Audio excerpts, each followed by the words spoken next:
భూమి నాదని ఒక పిటిషన్ పెడితే ల్యాండ్ ట్రిబ్యునల్కి వెళ్ళిపోతుంది, ఇంక ట్రిబ్యునల్కి వెళ్ళిపోతుంది ఆర్బిట్రేషన్. అంటే ఇంకా మన చేతుల్లో లేదు ఇది. అంటే మీరు వివాదాలు పరిష్కారం చేయవలసిన ప్రభుత్వం ప్రైవేట్ ఆస్తులను లాగేయడానికి ఎత్తుగడేసే పరిస్థితికి వచ్చారు. ఇవన్నీ కూడా దిశ 1-2 కాదు. ఇందులో మనం చూస్తూ ఉంటే భారత వారసత్వ చట్టం రాజ్యాంగంలో ఆర్టికల్ 21, 246, 300కు విరుద్ధంగా ఉంది.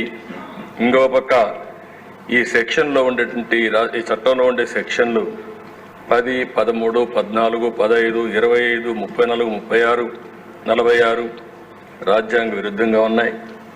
ఇవే కాకుండా ఈ చట్టాన్ని అమల్లోకి తెస్తూ జారీ చేసిన జీవో నెంబర్ 512 రహస్యంగా దాచిపెట్టారు. మనం అడిగితే దానికి సమాధానం కూడా చెప్పలేని పరిస్థితి వచ్చారు. ఇలాంటివన్నీ చూసిన తర్వాత దిశ చాలా ప్రమాదకరమైన చట్టం. నేను మిత్రులు పవన్ కళ్యాణ్ గారు కూడా కొన్ని మీటింగుల మీద చాలా స్పష్టంగా హామీ ఇచ్చాం. మేము వచ్చిన వెంటనే ఈ చట్టాన్ని రద్దు చేస్తామని చెప్పాం. ప్రజలు నమ్మారు. ఎంత భయంకరంగా అంటే దిశ ఒక అభద్రతా భావనకు లోనయ్యారు. మళ్ళీ దుర్మార్గమైన ప్రభుత్వం వస్తే మా ఆస్తులకు మాకు రక్షణ ఉండదు అనే పరిస్థితికి వచ్చారు. అధ్యక్ష కొంతమంది ఇక్కడి నుంచి అమెరికాకి వెళ్ళారు, వాళ్ళకు భూములు ఉన్నాయి, వేరే దేశాలకు వెళ్ళారు, వేరే రాష్ట్రాలకు వెళ్ళారు.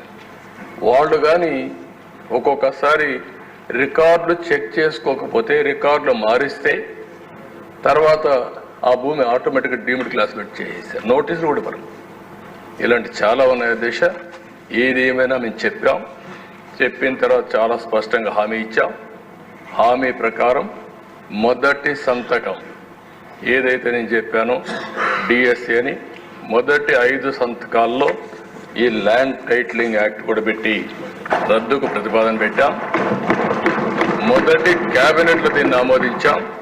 మొదటి అసెంబ్లీలో దీన్ని మళ్ళా ఈ చట్టాన్ని రద్దు చేయడానికి ఇది ప్రవేశపెట్టాం.